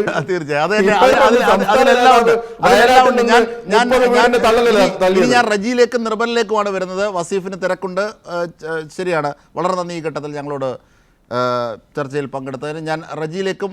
തീർച്ചയായും വയനാട് ദുരന്ത ബാധിതർക്ക് വീട് വെച്ച് നൽകാമെന്ന് പറഞ്ഞ് യൂത്ത് കോൺഗ്രസ് പിരിച്ച പണം എവിടെ? യൂത്ത് കോൺഗ്രസിനുള്ളിൽ തന്നെ രാഹുൽ മാങ്കൂട്ടത്തിൽ അടക്കമുള്ള നേതൃത്വത്തിനെതിരെ വലിയ വിമർശനം ഉയരുന്നു. DYFI ആണെങ്കിൽ 25 വീട് പ്രഖ്യാപിച്ച് 100 വീടിനുള്ള പണം പിരിച്ച് അത് നൽകുന്നു. പക്ഷേ 30 വീട് പ്രഖ്യാപിച്ചവർക്ക് ഒരു വീടിനോ അല്ലെങ്കിൽ അതിനുള്ള പണമോ പോലും കണ്ടെത്തി നൽകാനാകുന്നില്ല. പിരിച്ച പണമാകട്ടെ 83 ലക്ഷമാണ് എന്ന് സമ്മതിക്കുമ്പോൾ തന്നെ ബാക്കിയുള്ള ആ തുക തന്നെ എവിടെയാണ്, അല്ലെങ്കിൽ ബാക്കിയുള്ള നടപടികൾ എന്താണെന്നതിനൊക്കെ കുറിച്ച് അവ്യക്തതയാണ്. പിരിച്ച പണം, ജനങ്ങളിൽ നിന്ന് പിരിച്ച പണം, അത് മുക്കിയിരിക്കുന്നു എന്നാണ് യൂത്ത് കോൺഗ്രസിനുള്ളിൽ തന്നെ ഉയർന്ന പരിഭവം, പരാതി. അതാണ് അലയടിക്കുന്നത്. റജിയിലേക്ക് തിരിച്ചെത്തിയാൽ, റജി, വസീഫ് അക്കമിട്ട് നിരത്തിയ കാര്യങ്ങളിൽ എന്തെങ്കിലും മറുപടി ഉണ്ടോ റജി യൂത്ത് കോൺഗ്രസിനെ പറയാൻ? നോക്കൂ, ഇതില് യൂത്ത് കോൺഗ്രസിന്റെ നേതാക്കളെ രാഷ്ട്രീയമായി നിങ്ങൾ വിമർശിക്കുന്നത് കഥയില്ലാത്ത ഒരു എന്താണ് ഒരു അടിസ്ഥാനത്തിലാണ്. രാഷ്ട്രീയമായാണ് വിമർശിക്കേണ്ടത്. ജനങ്ങളെ ഇന്ന് പിരിച്ച പണമാണ്. കുറ്റമുണ്ടായാൽ അത് രാഷ്ട്രീയമായി വിമർശിക്കണം. കണക്കിന് കൃത്യതയുണ്ട്. അത് സമർപ്പിക്കുവാനായി അവർ തയ്യാറാണ്. കണക്കിന് കൃത്യത ഇല്ലെന്നാണ് ഈ പറയുന്നത്. കൃത്യത ഉണ്ടെന്നാണ് പറഞ്ഞത്. അവർ അങ്ങനെയാണെങ്കിൽ യൂത്ത് കോൺഗ്രസ് നേതാക്കന്മാർ ഫേസ്ബുക്ക് പോസ്റ്റ് ഇടുമോ? സംസ്ഥാന പഠന ക്യാമ്പിൽ വിമർശനം ഉയരുമോ? എവിടെ പണം? എവിടെ പണം? എവിടെ ജനങ്ങളിൽ നിന്ന് യൂത്ത് കോൺഗ്രസ് പിരിച്ച പണം എവിടെ? ഉപതെരഞ്ഞെടുപ്പിന് ചെലവാക്കിയോ? പറ. ഒരു തരത്തിൽ പൊതുജനങ്ങളുടെ പക്കൽ നിന്ന് സ്വരൂപിക്കുന്ന തുക, പ്രത്യേകിച്ച് മുണ്ടക്കൈ ചൂരൽമല ദുരന്തത്തില് അവരെ സഹായിക്കാൻ വേണ്ടി പിരിച്ച് സമാഹരിക്കുന്ന തുക സംബന്ധിച്ച് ഒരു തരത്തിലുള്ള അവ്യക്തതയുമില്ല. പക്ഷെ ഞാനൊരു കാര്യം ചോദിക്കട്ടെ, ഒരു വർഷം നിങ്ങൾ അല്ലെങ്കിൽ LDF സർക്കാർ അതിനകത്ത് എന്താണ് ആ ഒരു സ്പീഡ് അങ്ങോട്ട് കാട്ടാത്തത്? ഒരു ത്വരിതഗതിയിലുള്ള അതിന്റെ ഒരു പ്രവർത്തനമായിട്ട് മുന്നോട്ട് പോകുന്നില്ല. എന്റെ ചോദ്യം ലളിതമാണ്. ആ സർക്കാരിന്റെ സ്പീഡും ദ്രുതവേഗവും ഒക്കെ അവിടെ നിൽക്കട്ടെ. ജനങ്ങളുടെ കയ്യിൽ നിന്ന് വീട് വെച്ച് നൽകാനാണ് എന്ന് പറഞ്ഞ് യൂത്ത് കോൺഗ്രസ് ഔദ്യോഗികമായി ക്യാമ്പയിൻ നടത്തി പിരിച്ചെടുത്ത പണം എവിടെ? 83 ലക്ഷം രൂപ എവിടെ? ഇത് യൂത്ത് കോൺഗ്രസ്സുകാരോടെങ്കിലും ഒന്ന് പറയൂ അതിന്റെ കണക്ക്. അതാണ് അവരാവശ്യപ്പെടുന്നത്. റജി, പിരിച്ചെടുത്ത തുകയുടെ 1 രൂപ പോലും ഉള്ള കംപ്ലീറ്റ് കണക്കും യൂത്ത് കോൺഗ്രസ് നേതൃത്വത്തിന്റെ പക്കലുണ്ട്. അവര് ആർക്ക് വേണമെങ്കിലും ബോധ്യമാകാതെ പരാതി പറയുന്നവരോ? നോക്കൂ, ആരും ആവശ്യപ്പെട്ടുകൊള്ളട്ടെ, അവര് അത് കൊടുക്കുവാൻ തയ്യാറാണ്. അവർ ഇപ്പൊ ചെയ്യുന്ന എന്താണ്? ഇനി അവരുടെ എക്സിക്യൂട്ടീവ് ചേർന്നതിന് ശേഷം അവര് അത് KPCC നേതൃത്വത്തിന് സമർപ്പിക്കും. ആ ഇടയ്ക്കാണ് ഇത് ഒരു സാമൂഹ്യ പ്രതിബദ്ധതയുടെ ഭാഗമായി ഈ യൂത്ത് കോൺഗ്രസിന്റെ അവർ പറഞ്ഞു ഞങ്ങളും ഈ പദ്ധതിയിൽ പങ്കെടുക്കാമെന്ന് പറഞ്ഞുകൊണ്ടാണ് 15 വീടിന്റെ അതിനാവശ്യമായ തുക ഞങ്ങൾ തരാമെന്ന് പറഞ്ഞതുകൊണ്ടാണ് ആ 30 വീട് സംബന്ധിച്ച് ഒരു തരത്തിലുള്ള അവ്യക്തതയും നിലനിൽക്കുന്നില്ല. അതിന് യൂത്ത് കോൺഗ്രസ് സന്നദ്ധമാണ്. എന്റെ പ്രിയപ്പെട്ട റജി, ഈ ദുരന്ത ബാധിതർക്ക് വിരിച്ച പണം അത് കാണാനില്ല. പിന്നീട് ഒരു അതായത് രാഹുൽ മാങ്കൂട്ടത്തിന് വേണ്ടി സമരം ചെയ്ത് നടുവിന് പരിക്കേറ്റ് നട്ടലിന് പരിക്കേറ്റ സഹപ്രവർത്തകയായ രഞ്ജിത പറഞ്ഞ കാര്യം താങ്കൾക്കറിയാമല്ലോ. അവർക്ക് വേണ്ടി പിരിച്ച പണം അവരുടെ പക്കൽ കിട്ടിയിട്ടില്ലെന്ന് അവർ പരസ്യമായി പറഞ്ഞു. അവരുടെ മകനെ പഠിപ്പിക്കാൻ പോലും ഇപ്പോൾ ഗതിയില്ല എന്നവർ പരസ്യമായി മാധ്യമങ്ങൾക്ക് മുമ്പിൽ പറഞ്ഞു. ആലപ്പുഴയിലെ യൂത്ത് കോൺഗ്രസ് നേതാവായ വനിത. അതുകൂടി താങ്കളൊന്ന് പരിഗണിക്കണം. ഈ പറയുമ്പോൾ ഈ ഘട്ടത്തിൽ ഒരു വാർത്ത കൂടി എത്തുകയാണ്. ഞാൻ നേരത്തെ സൂചിപ്പിച്ചതുപോലെ ഉമേഷ് ഞങ്ങളുടെ പ്രതിനിധി വിവരങ്ങളുമായി ചേരുകയാണ്. ഉമേഷ്, എന്തൊക്കെയാണ് ഈ യൂത്ത് കോൺഗ്രസിനെതിരായ ഇപ്പോഴത്തെ പരാതി?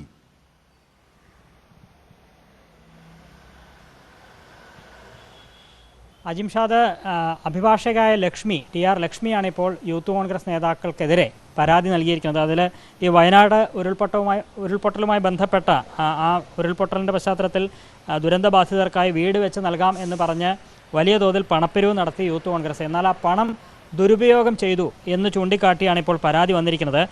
ഇതിൽ യൂത്ത് കോൺഗ്രസ് പറഞ്ഞത് 2.80 കോടി രൂപയും സ്പോൺസർഷിപ്പ് തുകയും ശേഖരിച്ച് 30 വീടുകൾ നിർമ്മിക്കും എന്നാണ് ഇവർ പറഞ്ഞിരുന്നത്.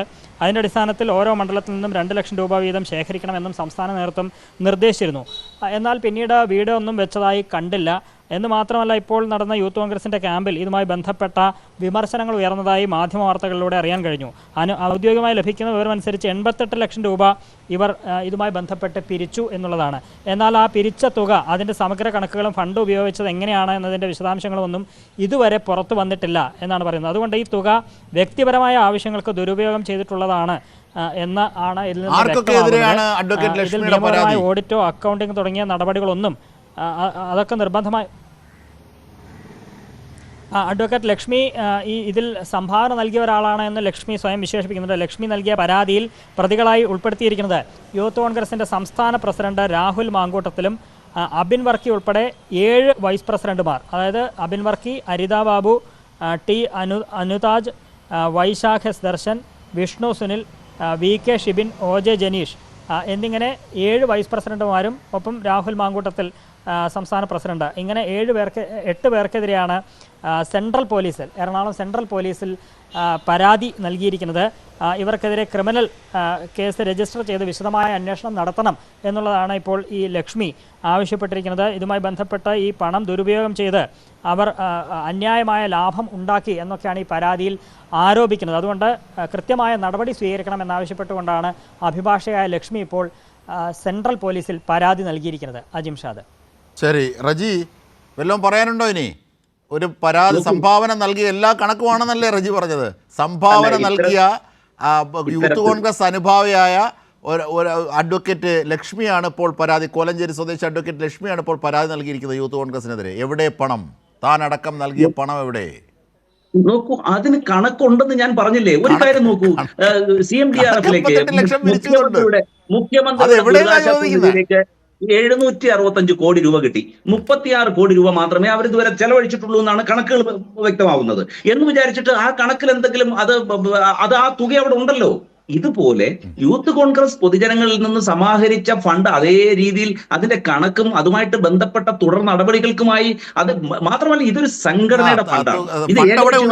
ശങ്കരാടി കൈകാട്ടിയത് പോലെയാണ്, ഫണ്ട് അവിടെ ഉണ്ടല്ലോ. പക്ഷേ ഇതിന്റെ വസ്തുത എന്താണ്? ഉമേഷ് പോലെ ഉമേഷ് ഒരു മിനിറ്റ്. ഉമേഷ്, ഈ ഇനിയുള്ള നടപടിക്രമങ്ങൾ എന്തൊക്കെയായിരിക്കും ഇതിൽ?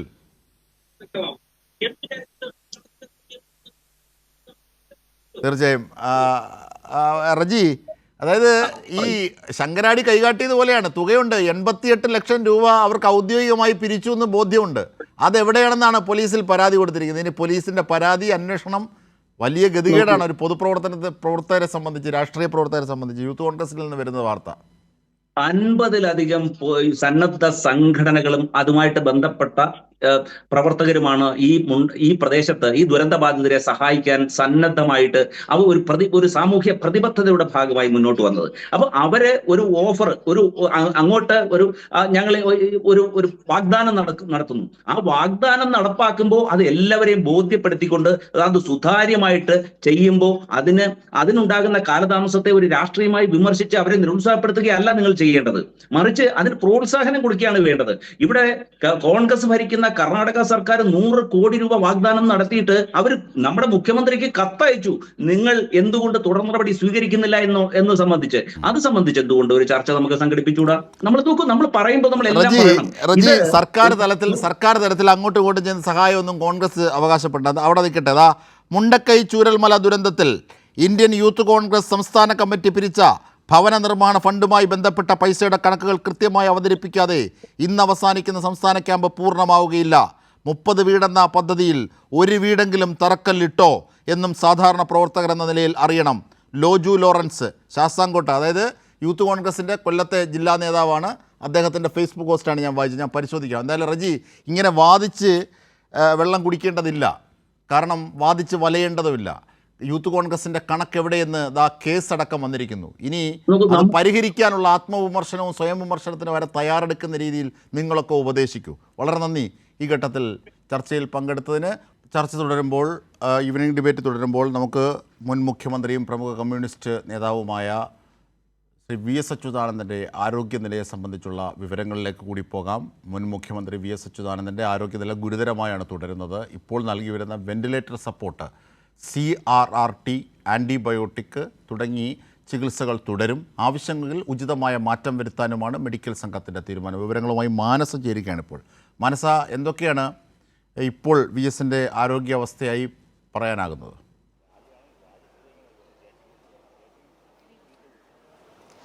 അജിംഷാദ്, ഇപ്പോഴും VSന്റെ ആരോഗ്യ നില ഗുരുതരമായി തുടരുന്നു എന്ന് തന്നെയാണ് മെഡിക്കൽ വൃത്തങ്ങൾ വ്യക്തമാക്കുന്നത്. അല്പസമയം മുൻപാണ് ഉച്ചയ്ക്ക് 12 മണിയോടുകൂടിയാണ് ഏറ്റവും അപ്ഡേറ്റ് ആയ മെഡിക്കൽ ബുള്ളറ്റിൻ പുറത്തിറക്കിയത്. അതിലും പറയുന്നത് നില ഗുരുതരമായി തുടരുന്നു, അതോടൊപ്പം തന്നെ നിലവിൽ നൽകി വരുന്ന ചികിത്സാ രീതികളൊക്കെയും തന്നെ തുടരുന്നു എന്ന് തന്നെയാണ്. അതായത് ഈ വെന്റിലേറ്റർ സപ്പോർട്ട്, അതോടൊപ്പം തന്നെ ആൻറ്റിബയോട്ടിക്, CRRT, ഈ തെറാപ്പി, ഡയാലിസിസ് പോലുള്ള ഈ 3 കാര്യങ്ങളും തുടർന്നു വരുന്നു എന്ന് തന്നെയാണ് വ്യക്തമാക്കിയത്. ഇനി ഒരു പക്ഷേ ആരോഗ്യനിലയിൽ മാറ്റം വരികയാണെങ്കിൽ ഉചിതമായ തീരുമാനം അല്ലെങ്കിൽ ചികിത്സാ രീതി നിർദ്ദേശിക്കാമെന്നും അല്ലെങ്കിൽ മാറ്റം വരുത്താമെന്ന രീതിയിലുള്ള മെഡിക്കൽ ബുള്ളറ്റിനായിരുന്നു പുറത്തിറക്കിയത്. അതോടൊപ്പം തന്നെ അതിൽ സൂചിപ്പിച്ച മറ്റൊരു പ്രധാന കാര്യം എന്ന് പറയുന്നത് കഴിഞ്ഞ ദിവസം രാവിലെയോടുകൂടിയായിരുന്നു VSന്റെ നില അതീവ ഗുരുതരമായി പോയ ഒരു സാഹചര്യമുണ്ടായത്. ഉടൻ തന്നെ സർക്കാർ നിയോഗിച്ച മെഡിക്കൽ വിദഗ്ധ സംഘം ഇവിടെ എത്തി പരിശോധിച്ചിരുന്നു, സ്ഥിതിഗതികൾ വിലയിരുത്തിയിരുന്നു. മെഡിക്കൽ കോളേജിലെ 7 വിഭാഗങ്ങളിൽ ഉൾപ്പെട്ട ഡോക്ടർമാരെത്തിയായിരുന്നു ആരോഗ്യനില പരിശോധിച്ചത്. ഒപ്പം SUT പട്ടം ഹോസ്പിറ്റലിലെ മെഡിക്കൽ സംഘവും ചേർന്നുള്ള പരിശോധനയിലാണ് ഈ നിർദ്ദേശങ്ങളൊക്കെയും മുന്നോട്ട് വെച്ചത്. ആദ്യഘട്ടത്തിൽ 23-ാം തീയതിയായിരുന്നു VS അച്യുതാനന്ദനെ ഹൃദയാഘാതത്തെ തുടർന്ന് ഇവിടെ ആശുപത്രിയിലേക്ക് എത്തിച്ചത്. തീവ്ര പരിചരണ വിഭാഗത്തിൽ തുടരുന്ന സാഹചര്യം ഉണ്ടായിരുന്നു. അതിൽ വെന്റിലേറ്റർ സപ്പോർട്ടിൽ തന്നെ ഉള്ള ആ ഒരു സമയത്ത് ഡയാലിസിസ് 72 മണിക്കൂർ നീണ്ട ഡയാലിസിസ് നടത്തിയിരുന്നു. അത് പിന്നീട് മാറ്റിയപ്പോൾ സ്ഥിതി മെച്ചപ്പെടുന്ന ഒരു രീതി ഉണ്ടായിരുന്നു. പിന്നാലെ വീണ്ടും ആരോഗ്യനില മോശമാകുന്ന ഒരു സാഹചര്യത്തിലേക്ക് പോയപ്പോഴാണ് ഈ മെഡിക്കൽ വിദഗ്ധ സംഘത്തെ ഉൾപ്പെടെ നിയോഗിച്ചതും തുടർ നടപടികൾ സ്വീകരിക്കുന്ന ഒരു സാഹചര്യവും ഉണ്ടായത്. അതിന് പിന്നാലെയാണ് ഞാൻ സൂചിപ്പിച്ചതുപോലെ CRRT എന്ന തെറാപ്പി, അതായത് ദീർഘനേരം നീണ്ടു നിൽക്കുന്ന ഒരു ഡയാലിസിസ് രീതിയാണ്. ഡയാലിസിസിലെ പ്രത്യേക തരം ഒരു ഡയാലിസിസ് ആണ്, അതാണ് ഇപ്പോൾ നടത്തി വരുന്നത്. സാധാരണ ഇത്തരത്തിൽ തീവ്രപരിചരണ വിഭാഗത്തിൽ ICUയിൽ കഴിയുന്ന വൃക്ക സംബന്ധമായ രോഗങ്ങളൊക്കെയുമുള്ള ആളുകൾക്ക് നൽകുന്ന ഒരു ചികിത്സാ രീതി തന്നെയാണ് ഈ CRRT എന്ന് പറയുന്നത്. അത് ഇപ്പോഴും തുടർന്ന് വരികയാണ്. ഒപ്പം തന്നെയാണ് കഴിഞ്ഞ ദിവസവും റീപ്ലേസ്മെന്റ് തെറാപ്പി എന്നത്, അതായത് ഈ ഡയാലിസിസ് ഒരു പ്രത്യേക രീതിയിൽ കണ്ടിന്യൂസ് ആയി ചെയ്യുന്നു.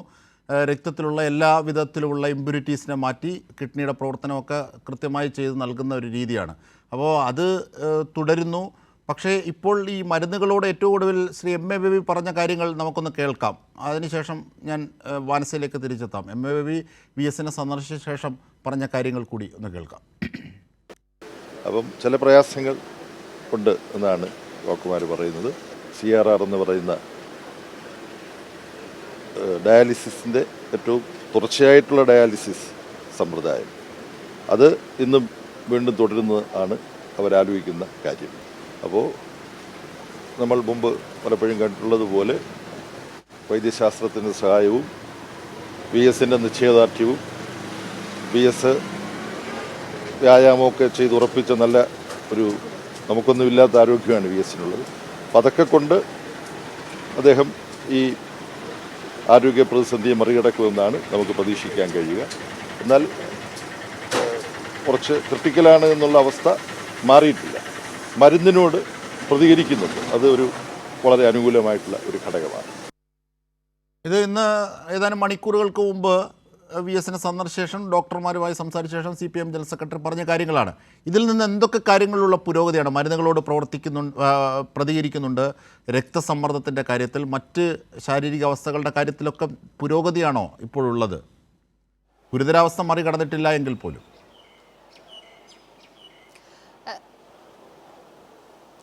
അതുതന്നെയാണ് അജിംഷാദ്, ഗുരുതരാവസ്ഥ മറികടന്നിട്ടില്ല. പക്ഷേ അദ്ദേഹം ഈ മരുന്നുകളോട് പ്രതികരിക്കുന്ന ഒരു സ്ഥിതിയുണ്ട്. അത് അനുകൂലമായ രീതിയിലേക്ക് തന്നെയാണ് കാര്യങ്ങൾ പോകുന്നത് എന്ന ഒരു പ്രതീക്ഷ കൂടി നൽകുന്നുണ്ട്. അതുകൊണ്ട് തന്നെയാണ് ചികിത്സാ രീതിയിൽ കഴിഞ്ഞ ദിവസം മെഡിക്കൽ സംഘം എത്തി വിദഗ്ധ പരിശോധന നടത്തിയതിനു ശേഷം വീണ്ടും ഡയാലിസിസ് നടത്താം എന്ന തീരുമാനത്തിലേക്ക് എത്തിയത്. അജിംഷാദ് സൂചിപ്പിച്ചതുപോലെ തന്നെ തുടർച്ചയായ ഒരു ഡയാലിസിസ് രീതിയാണ് അത്.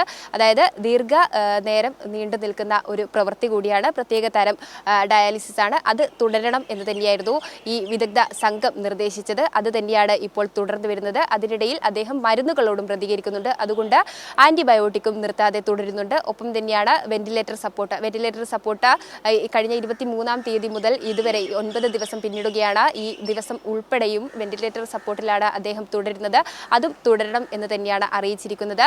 ഈ പ്രതിസന്ധി, അതായത് ആരോഗ്യനില ഗുരുതരമായിരിക്കുന്ന ഈ ഒരു പ്രതിസന്ധി മറികടന്ന് അദ്ദേഹം തിരികെ എത്തുമെന്ന പ്രതീക്ഷ തന്നെയാണ് നേതാക്കളൊക്കെയും തന്നെ പങ്കുവെക്കുന്നത്. അല്പസമയം മുൻപാണ് CPIM general secretary MV baby ഇവിടെ എത്തി സ്ഥിതിഗതികൾ വിലയിരുത്തിയത്. അതിനുശേഷമായിരുന്നു മാധ്യമങ്ങളോട് ഈ പ്രതികരണം നടത്തിയത്. അദ്ദേഹത്തിൻ്റെ ആരോഗ്യം എന്ന് പറയുന്നത് നിശ്ചയദാർഢ്യമുള്ള ഒരു ആരോഗ്യം കൂടിയാണ്. മാത്രമല്ല വൈദ്യസഹായത്തിൻ്റെ ഒരു പോസിറ്റീവായ വശം കൂടിയുണ്ട്. അതുകൊണ്ട് തന്നെ അദ്ദേഹം ഈ പ്രതിസന്ധി മറികടന്ന് തിരികെ എത്തുമെന്ന പ്രതീക്ഷ തന്നെയാണ് അദ്ദേഹം പങ്കുവച്ചത്. ഒപ്പം തന്നെ അദ്ദേഹത്തിൻ്റെ ആരോഗ്യം ഈ ഗുരുതരാവസ്ഥയിൽ തുടരുമ്പോഴും മരുന്നുകളോട് പ്രതികരിക്കുമ്പോൾ അത് അനുകൂല സാഹചര്യത്തെ തന്നെയാണ് വിലയിരുത്തുന്നത് എന്നതുകൂടി അദ്ദേഹം സൂചിപ്പിക്കുകയുണ്ടായി. നിരവധി നേതാക്കളും ഇവിടെ എത്തി അദ്ദേഹത്തെ സന്ദർശിച്ച് മടങ്ങുന്നുണ്ട്. കഴിഞ്ഞ ദിവസങ്ങളിലൊക്കെയും തന്നെ പാർട്ടി സെക്രട്ടറി ഉൾപ്പെടെയുള്ള നേതാക്കൾ എത്തിയിരുന്നു. ആ ഒരു ഘട്ടത്തിൽ എല്ലാവരും തന്നെ ഇത്തരത്തിൽ മരുന്നുകളോട് പ്രതികരിക്കുന്ന ഒരു സാഹചര്യം തന്നെയാണ് വിലയിരുത്തുന്നത്. അതുകൊണ്ട് തുടർ ചികിത്സയായി, അതായത് നിലവിൽ തുടരുന്ന രീതികൾ തന്നെ തുടരണം എന്ന് തന്നെയാണ് അറിയിച്ചിട്ടുള്ളത്. ഒപ്പം ഇനി എന്തെങ്കിലും ആരോഗ്യനിലയിൽ മാറ്റം വരികയാണെങ്കിൽ പുരോഗതിയോ അതോടൊപ്പം തന്നെ എന്താണോ മാറ്റം വരുന്നത് ആ ഘട്ടത്തിൽ അത്യാവശ്യമെങ്കിൽ ചികിത്സാ രീതിയിൽ മാറ്റം വരുത്താമെന്ന തീരുമാനം കൂടി ഈ കഴിഞ്ഞ മെഡിക്കൽ ബോർഡ് യോഗത്തിൽ ചേർന്ന യോഗത്തിൽ, അതായത് മെഡിക്കൽ ബുള്ളറ്റിനിൽ അറിയിച്ചിട്ടുണ്ട്. അജിംഷാദ്. ശരി, മാനസയാണ് വിവരങ്ങൾ VSന്റെ നൽകിയത്. അതിഗുരുതരമായ അവസ്ഥയിൽ തുടരുകയാണ്. പക്ഷേ മരുന്നുകളോട് പ്രതികരിക്കുന്നുണ്ട്.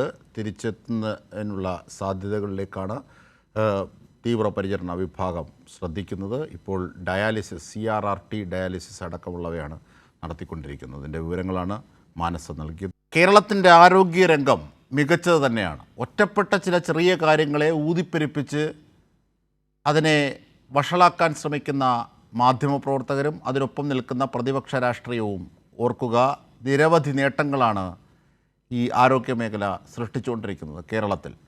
പ്രത്യേകിച്ച് LDFൻ്റെ കാലഘട്ടത്തിൽ, ഈ രണ്ട് പിണറായി വിജയൻ സർക്കാരിൻ്റെ കാലഘട്ടത്തിൽ ആരോഗ്യ മേഖലയിലുണ്ടായ വികാസം സംബന്ധിച്ച് നമുക്ക് ഏറ്റവും ഇതിൻ്റെ ഒടുവിൽ കാണാം. ഇപ്പോൾ മറ്റൊരു വാർത്തയിലേക്ക് കൂടി ഇതുമായി ബന്ധപ്പെട്ട് പോവുകയാണ്. നിരവധി റെക്കോർഡ് നേട്ടങ്ങളാണ് എറണാകുളം ജനറൽ ആശുപത്രിക്കുള്ളത്. അതിലിതാ മറ്റൊരു ചരിത്ര നിമിഷത്തിലേക്ക് കൂടി എറണാകുളത്ത് ജനറൽ ആശുപത്രി കടക്കുകയാണ്. ആദ്യ ഹൃദയം മാറ്റിവെക്കൽ ശസ്ത്രക്രിയയ്ക്ക് ആശുപത്രി പൂർണ്ണ സജ്ജമായി.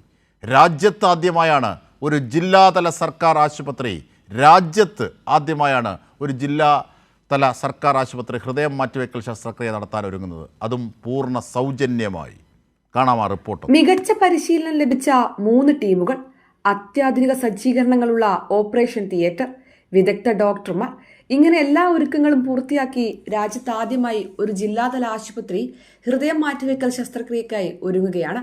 നേപ്പാൾ സ്വദേശിയായ പെൺകുട്ടിക്കാണ് എറണാകുളം ജനറൽ ആശുപത്രിയിൽ ആദ്യമായി ഹൃദയം മാറ്റിവെക്കുന്നത്. കേസ് ഓട്ടോ രജിസ്റ്റർ ചെയ്ത രോഗിക്ക് അനുയോജ്യമായ ഹൃദയം ലഭിച്ചാൽ ഉടൻ ശസ്ത്രക്രിയ നടത്തുമെന്ന് എറണാകുളം ജനറൽ ആശുപത്രി സൂപ്രണ്ട് ഡോക്ടർ ഷഹിർ ഷാ പറഞ്ഞു. അതൊരു എമർജൻസി ബേസിൽ നടക്കുന്ന ഒരു ശസ്ത്രക്രിയയാണ്. പേഷ്യൻ്റ് റെഡിയാണ്. ആശുപത്രി എല്ലാ രീതിയിലും സജ്ജമായി കഴിഞ്ഞു. ഡിപ്പാർട്ട്മെൻറ്റിൽ ട്രെയിനിങ് പരിശീലനങ്ങളെല്ലാം ആയിക്കഴിഞ്ഞു. നോട്ടോടെ രജിസ്ട്രേഷൻ ആയിക്കഴിഞ്ഞു. കേസ് ഓട്ടോ രജിസ്ട്രേഷൻ ആദ്യം കിട്ടിയിരുന്നു. മസ്തിഷ്ക മരണം സംഭവിച്ചിട്ടുള്ള രോഗികളിൽ നിന്നും ആൾക്കാരിൽ നിന്നും എടുക്കുന്ന ഹൃദയം വെച്ച് പിടിപ്പിക്കുക ചെയ്യുന്നത്. അത് എപ്പോഴും ഓർഗൻ ലഭ്യമാകുന്നു അമ്പുറയ്ക്ക് അത് സാധ്യമാകും. ഹൃദയം മാറ്റി ശസ്ത്രക്രിയ യാഥാർത്ഥ്യമാക്കാൻ കഴിയുന്നത് ഒരുപാട് അഭിമാനമുണ്ട് സംസ്ഥാന ആരോഗ്യ വകുപ്പിനും ഞങ്ങൾക്കും എല്ലാവർക്കും. വളരെയേറെ വെല്ലുവിളികളുള്ള ഹൃദയം മാറ്റിവെക്കൽ ശസ്ത്രക്രിയ നടത്താൻ സ്വകാര്യ ആശുപത്രികളിൽ കുറഞ്ഞത് 15 മുതൽ 20 ലക്ഷം രൂപ വരെയാണ് ചെലവ്. എന്നാൽ ജനറൽ ആശുപത്രിയിൽ പൂർണ്ണമായും സൗജന്യമായാണ് ശസ്ത്രക്രിയ നടത്തുന്നത്. ക്യാൻസർ സർജറി റെക്കോർഡ് നേട്ടം കൈവരിച്ച എറണാകുളം ജനറൽ ആശുപത്രി ഹൃദയം മാറ്റിവെക്കൽ ശസ്ത്രക്രിയയിലൂടെ രാജ്യത്തിന്റെ തന്നെ അഭിമാനമാവുകയാണ്. അർച്ചന വിനോദ്, കൈരളി ന്യൂസ്, കൊച്ചി. തീർച്ചയായും അർച്ചന വിനോദ് തന്നെ നമ്മോടൊപ്പം ചേരുകയാണ്. അർച്ചന വിനോദ്, ഈ എറണാകുളം ജനറൽ ആശുപത്രി നിരവധി ഘട്ടങ്ങളിൽ നമുക്കറിയാവുന്നതാണ്. കേരളത്തിൻ്റെ ആരോഗ്യ വകുപ്പിലുണ്ടാകുന്ന പുരോഗതിയുടെ പ്രതിഫലനമാണത്. ഇപ്പോഴിതാ ആദ്യമായി ജില്ലാതല സർക്കാർ ആശുപത്രിയിൽ ഹൃദയം മാറ്റിവെക്കൽ ശസ്ത്രക്രിയ രാജ്യത്ത് തന്നെ ആദ്യമായി നടക്കുന്നു എന്ന് മാത്രമല്ല പൂർണ്ണ സൗജന്യമായാണ്.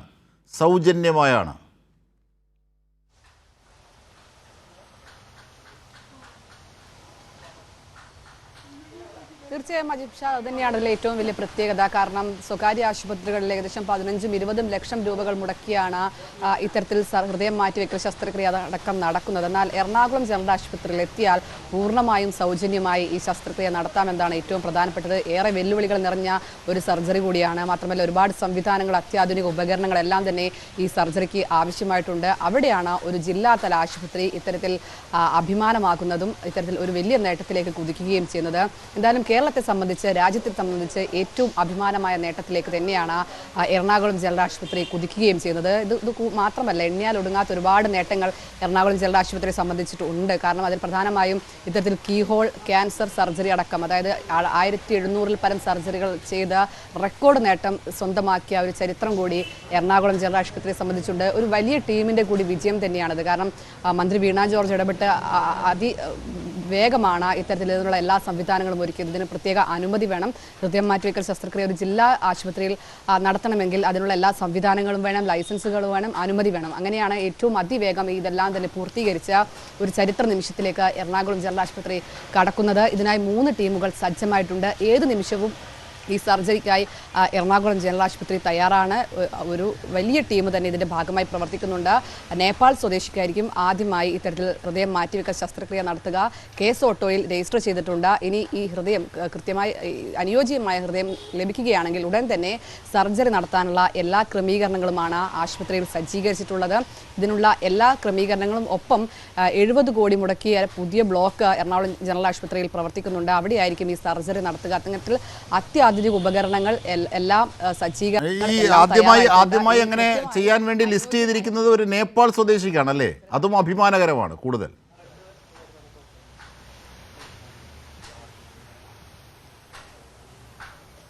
തീർച്ചയായും അജിത് ഷാ, അത് തന്നെയാണ് ഇതിൽ ഏറ്റവും പ്രധാനപ്പെട്ടത്. 5 രോഗികളെയാണ് ഇതുവരെ രജിസ്റ്റർ ചെയ്തിരിക്കുന്നത്. അതിൽ ഏറ്റവും പ്രധാനമായും ആദ്യമായി ഈ നേപ്പാൾ സ്വദേശിക്കായിരിക്കും ഹൃദയം മാറ്റിവെക്കൽ ശസ്ത്രക്രിയ നടത്തുക. അവരുടെ ആരോഗ്യസ്ഥിതിയെ സംബന്ധിച്ച് ആശുപത്രി വിലയിരുത്തുന്നുണ്ട്. അവർ ചികിത്സയിലാണ് നിലവിൽ.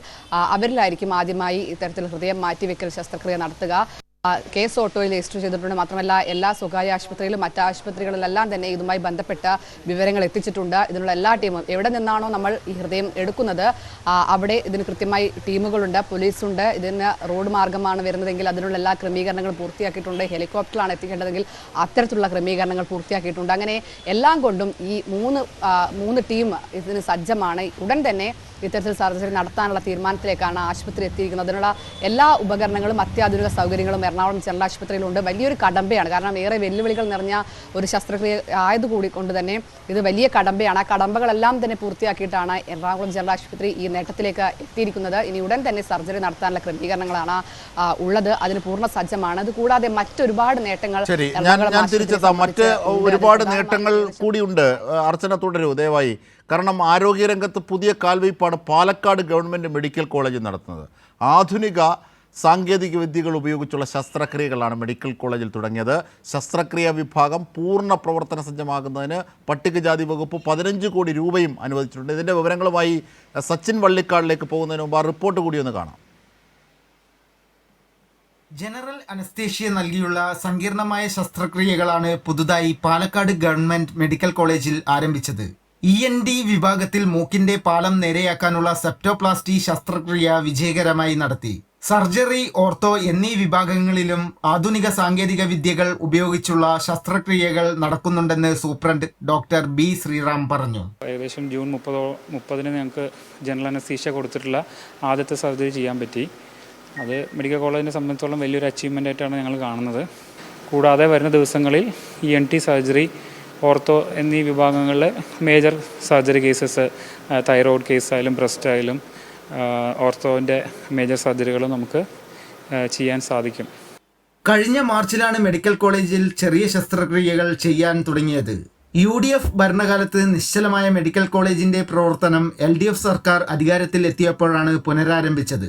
മെഡിക്കൽ കോളേജിലെ ശസ്ത്രക്രിയാ വിഭാഗം പൂർണ്ണ സജ്ജമാക്കാൻ പട്ടികജാതി വകുപ്പ് 15 കോടി രൂപ കൂടി അനുവദിച്ചിട്ടുണ്ട്. മികവിൻ്റെ പാതയിലാണ് പാലക്കാട് ഗവൺമെൻറ് മെഡിക്കൽ കോളേജ്. നിരവധി ശസ്ത്രക്രിയകളും പുതുതായി ആരംഭിച്ചു കഴിഞ്ഞു. ക്യാമറമാൻ മഹേഷ് പാലക്കാടിനൊപ്പം സച്ചിൻ വള്ളിക്കാട്, കൈരളി ന്യൂസ്. തീർച്ചയായും സച്ചിൻ വള്ളിക്കാട് തന്നെ ചേരുകയാണ്. സച്ചിൻ, ഈ ആരോഗ്യരംഗത്ത് നമ്മൾ നേരത്തെ സൂചിപ്പിച്ചതുപോലെ ചെറിയ ചില കാര്യങ്ങളെ പൂതിപ്പെരിപ്പിച്ച് അതിൻ്റെ യശസ് ഇകഴ്ത്താനുള്ള ശ്രമങ്ങൾ നടക്കുന്നു. അപ്പോഴാണ് ആരോഗ്യരംഗം വലിയ അർത്ഥത്തിലുള്ള ഒരു വിജയം കേരളത്തിൽ നടത്തിക്കൊണ്ടിരിക്കുകയാണ്. പ്രത്യേകിച്ച് ഈ പിണറായി സർക്കാരിൻ്റെ കാലത്ത്, LDF സർക്കാരിൻ്റെ കാലത്ത്. അതിനൊരു ഉദാഹരണമാണ്, ഒരു ഉദാഹരണം കൂടിയാണ് പാലക്കാട്ടെ മെഡിക്കൽ കോളേജ്, അല്ലേ?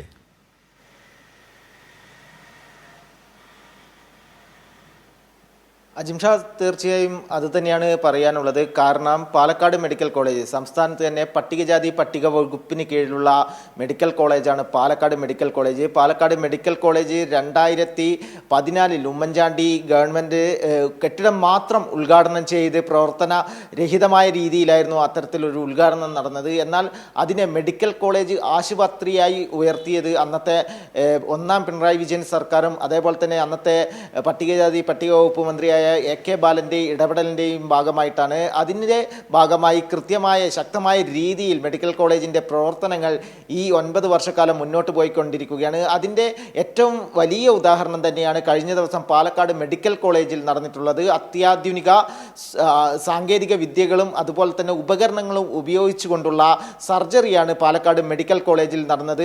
ആധുനികതയെ ഉപയോഗിച്ചുകൊണ്ട്, ആധുനിക സാങ്കേതിക വിദ്യകളെ ഉപയോഗിച്ചുകൊണ്ടുള്ള അതിനൂതനമായ സർജറി, അത് നടത്താനുള്ള ശേഷി കൂടി പാലക്കാട് മെഡിക്കൽ കോളേജിന് ആർജിക്കാനാകുന്നു എന്ന വലിയ നേട്ടം. ഇനി ഈ ആരോഗ്യരംഗത്ത് ഒരു സിസ്റ്റത്തിൻ്റെ ഭാഗമായി രൂപം കൊണ്ട ചില പ്രശ്നങ്ങളെ, ആ പ്രശ്നങ്ങളെ കൂടി കണ്ടെത്തി പരിഹരിക്കുന്നതിലേക്ക് വളരെ പോസിറ്റീവായിട്ടാണ് ആരോഗ്യവകുപ്പും കേരള സർക്കാരും നീങ്ങുന്നത്. പക്ഷേ എന്നിട്ട് പോലും 100ഉം ശരിയാക്കുമ്പോൾ അതിൽ ഒരു ചെറിയ ഭാഗം അല്ലെങ്കിൽ ഒരു ചെറുത് മാത്രം വീഴ്ച വരുന്നതിനെ പെരുപ്പിച്ച് കാട്ടുന്ന മാധ്യമങ്ങൾ, അതിനോടൊപ്പം നിൽക്കുന്ന പ്രതിപക്ഷ കക്ഷികളൊക്കെ കാണണം ഇത്. നോക്കൂ കണക്കുകൾ. UDFൻ്റെ കാലത്ത് ആരോഗ്യമേഖലയിലുണ്ടായ തളർച്ചയും തകർച്ചയും LDFൻ്റെ കാലത്തുണ്ടായ നേട്ടവും നമുക്കൊന്ന് നോക്കാം. ഓടിച്ചു നോക്കാവുന്ന ഒന്നാണ്. അതായത് മാതൃമരണ നിരക്ക്, അത് 2015-16 UDF കാലം, അതിൽ 12 ആയിരുന്നെങ്കിൽ 2024-25 LDF കാലത്തിൽ അത് വെറും ശിശുമരണ നിരക്കിൽ 12-ൽ നിന്ന് വെറും 6 കുറയുന്നു. മാതൃമരണ നിരക്ക് 43 UDF കാലത്തെങ്കിൽ 19 കുറയുന്നു LDF കാലത്ത്. സൗജന്യ ചികിത്സയ്ക്ക് അനുവദിച്ച തുക അത് നോക്കാം. UDF കാലത്ത് 2013-14 108.49 കോടിയാണ്. 2014-15 121 കോടി, 2015-16 114 കോടി. എന്നാൽ LDF കാലത്ത് നോക്കൂ, 1498 24-25 കാലയളവിൽ 1498.5 കോടിയാണ് അനുവദിച്ചത്. 23-ലും അതെ 1000-ന് മുകളിലേക്കാണ് അനുവദിക്കുന്നത്. 100 താഴെ കോടിയിൽ നിന്നിരുന്ന UDFൻ്റെ കാലത്ത് നിന്നുള്ള വലിയ നേട്ടം. സൗജന്യ ചികിത്സയുടെ കാര്യത്തിലും അതെ, സൗജന്യ ചികിത്സാ പദ്ധതിയിൽ ഉൾപ്പെട്ട കുടുംബങ്ങളുടെ കാര്യത്തിൽ UDF കാലത്ത് 28 ലക്ഷം മാത്രമാണ്. LDF കാലത്താവട്ടെ 42.5 ലക്ഷം. അങ്ങനെയാണ് ഈ ഹെൽത്ത് പദ്ധതി നടപ്പാക്കിയ സ്ഥാപനങ്ങളുടെ കാര്യത്തിൽ 2015-16 UDF കാലം 0 ആണെങ്കിൽ 2024-25 കാലഘട്ടത്തിൽ 762 ജനകീയ ആരോഗ്യ കേന്ദ്രങ്ങളുടെ കാര്യത്തിലും അതെങ്ങനെ എണ്ണി ചിലത് മാത്രമാണ് ഇപ്പോൾ നമ്മൾ കാർഡുകളാക്കി സ്ക്രീനിൽ കാണിച്ചിരിക്കുന്നത്. കേരളത്തിൻ്റെ ആരോഗ്യരംഗത്തിൻ്റെ വലിയ നേട്ടം തന്നെയാണ് പറയാനാകുന്നത്. ഈ കാർഡുകളും ഈ വസ്തുതകളുമാണ് ഇതിൽ പ്രതിഫലിച്ചത്. ആ വസ്തുതകൾ ആണ് കണക്കുകളായി പുറത്തെത്തുന്നത്. കേരളത്തിൻ്റെ ആരോഗ്യരംഗം നമ്പർ 1 തന്നെ.